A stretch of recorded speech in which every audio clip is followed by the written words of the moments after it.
it's got Wessex blades.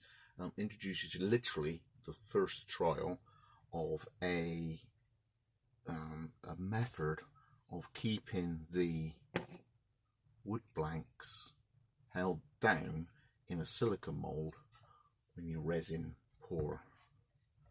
Now I've degassed this for about 5 to 10 minutes outside, as much as I dare, so it's still workable. So I've got rid of a load of bubbles already. I've just put some coloured mica in. I'm just beginning, I'm just learning all this, right? So this is not a how-to on resin casting, this is just let's see how this works with this way of keeping the wood down in the mould as I pour one in and then another piece of wood, because I've actually got them cut this size already. So whether it holds down 2 pieces of wood or 1, the method should be the same, I'm hoping. If that makes any sense. So I think I'm going to add a little bit more something in there. A little bit of some.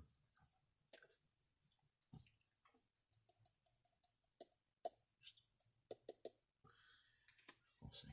Just got these from China this week. I'm going to mix these up.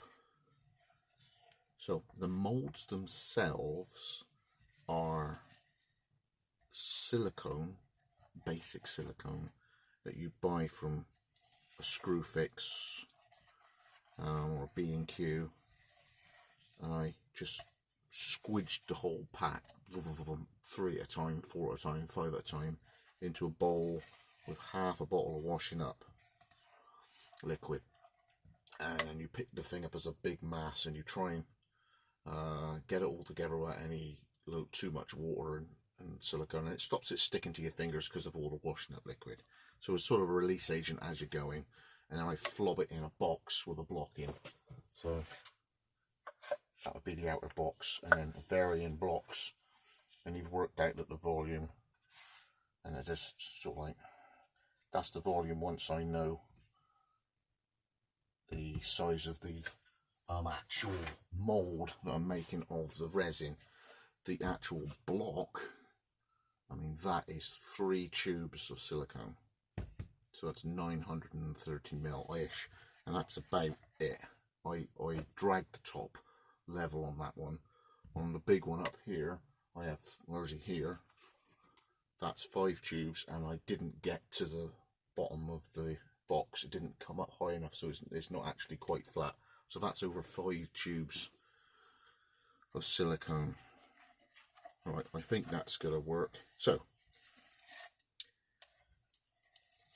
that's this sort of done.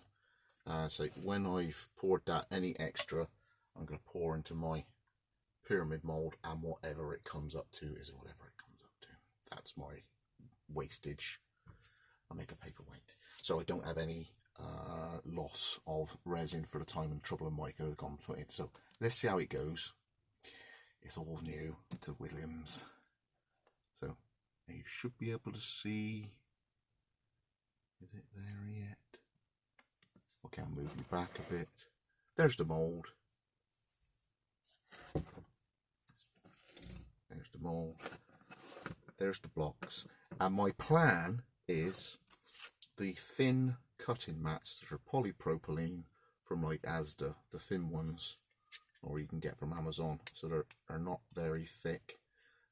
Polypropylene is a closed cell sort of plastic, so I've cut that, because that is just over the width of what that is, into 2 pieces that big, and cut the corners off with a pair of scissors. You can use nail clippers, I suppose, like that, just to trim the corners off. Anyway, let's see how it goes. So first up, I'm going to pour some in the bottom slowly so that the wood sits in resin, if that makes sense, rather than chuck it in and then pour it over the top. So there's that.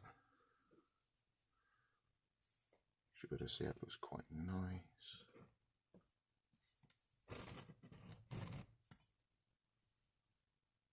And then that goes like that, and it will actually sit in when you start pouring more resin in, blinking thing comes up. So my plan is just to bow it ever so slightly over the top like that, so it catches the corner and the corner. So this little bit that's got a bow allows the resin to go there. So it goes in.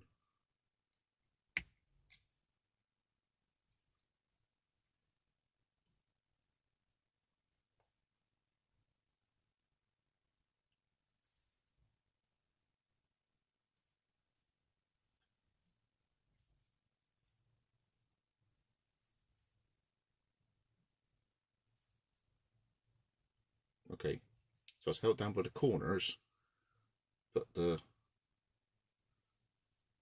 bow should allow resin to go underneath. That's the plan. Second one, I should just have enough room.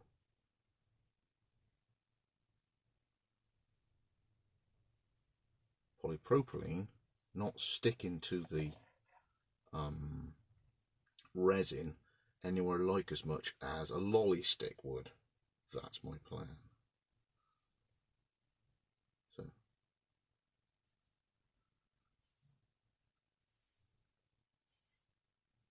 keep pushing it up and getting the air bubble to come out.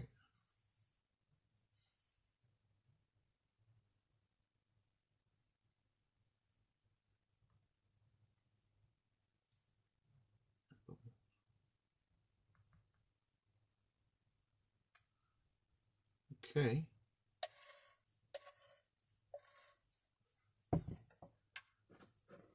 Next one. And then hold this one down with another piece, or another one. See, it will lift up, but it shouldn't float to the top. And then what we're looking at is a very gradual pour.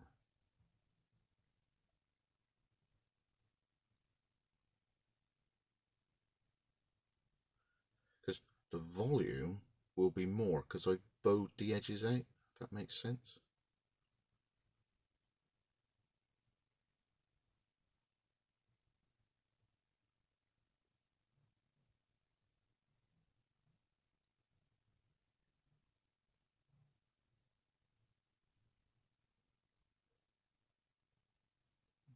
Looks like it's going to use up a fair bit.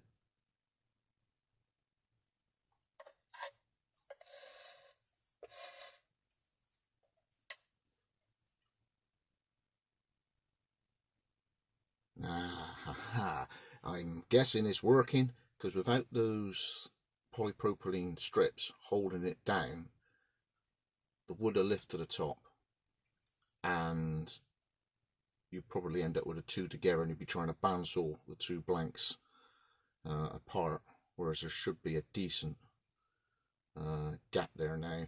You know, at least one way or the other there'll be a 2mm gap. And it looks like it's completely submerged.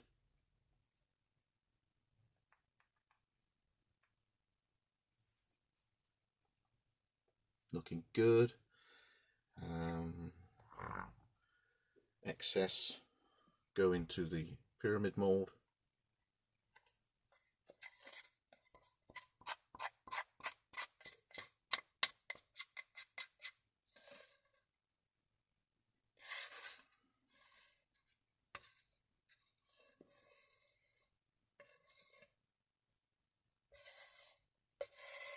Looking good. Right, I'll sort that out later. The other little trick I do, excuse the noise, is I turn my little pillar drill on, which sets up the shake just to make the bubbles rise a little bit extra. So, thanks for joining me. That seems to have worked out quite successfully. Bit of a guess, but it sort of worked. Yeah, so the cutting mat, the cheap thin cutting mats, cut into strips to make the mold just splay out. You'll have to consider that the volume of the cavity will be increased, but you are putting sort of sinking pieces of wood in anyway. It's only because all my blanks I've already cut most of them up to fit on the scales, as opposed to a full-size block my suspicious member, okay, that will be cut in two, that's mostly resin, if that makes sense. These are blocks I've had that would benefit from having voids filled with resin and just soaking it in it, just to make it look a bit nicer. So thanks for joining me. That seems to have worked. Yeah, okay. And as I say, use the XSF on the pyramid. I shall carry on and get this poured out in, and then I'll use wet wipes to recover my jug again. But it seems to have worked. Thanks for joining me again, Scott by Six Blaze. I hope that's helped someone with holding bits of wood down in your silicone mould. I don't think they'll want to work quite so well in polypropylene, you know, the HDPE ones. They'll really bow up because it won't give at the sides, but it's probably, you have to cut them more accurately to fit in. But I say most of the time you'd have had your plan of what you're making your blanks out of, like whole things going in with hexagonal aluminium, whole things going in with Banksia nuts, whole things going in with nuts and bolts and Cindy dolls or whatever it is you put in there. But I'm trying to do it for blank scales as pairs that are already cut up. So that's why I'm doing it this way, putting one in and another rather than two separate moulds. Anyway, Scott by Six Blaze out. Hope this helped somebody out.